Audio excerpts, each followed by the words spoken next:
चलित वर्ष झामुनिया चलिले मानसिकधारी पल्ला ग्रामर बौल साहिर अवस्थित अधिष्ठात्री देवी माँ कालिका झामु यात्रा सोमवार अनुष्ठित हो जाइछि।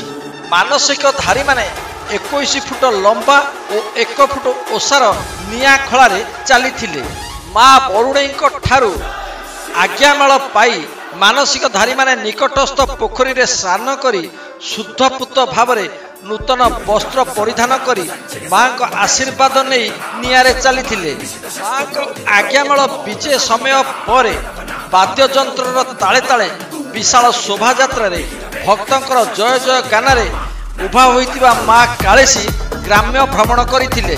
बहु प्राचीन कालर पल्लारे चली आस्थिबा एही परंपरा आज मध्य उज्जीवित होई चलीछि। सेहीपरि प्रसिद्ध शैवपीठ धवलेश्वर झामु यात्रा मंदिर परिसर रे अनुष्ठित होइथिला। पल्लारे जदिओ माँ गृह गृह बुली पणा प्रसाद ग्रहण करिनथिले तथापि ग्रामर द्वार द्वार बुली उभा होई कालेसी दर्शन देइथिले भक्तंकु। चलित वर्ष पल्लारे 24 जन मानसिकधारी दंडुआ नियारे चली मानसिकधारी माने सप्ताह पूर्व विधिपूर्वक उपवास रही व्रत पालन करिथांती।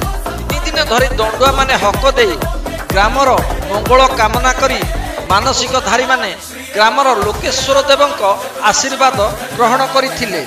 माँ बरुणेई आदेश पाइबा परे भक्त झामुरे चलिया पाई बाहरी थिले।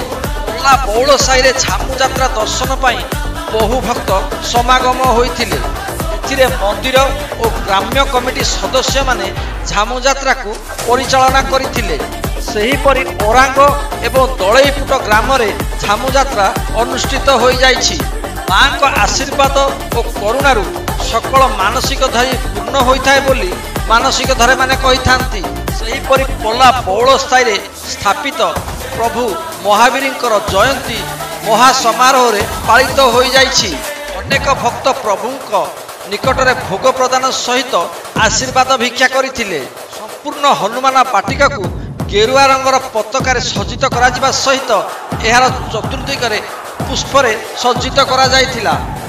तमाम अनेक भक्त एही हनुमान बाटिका को आसी निजर मानसिक पूर्ण पाई प्रार्थना करथिले।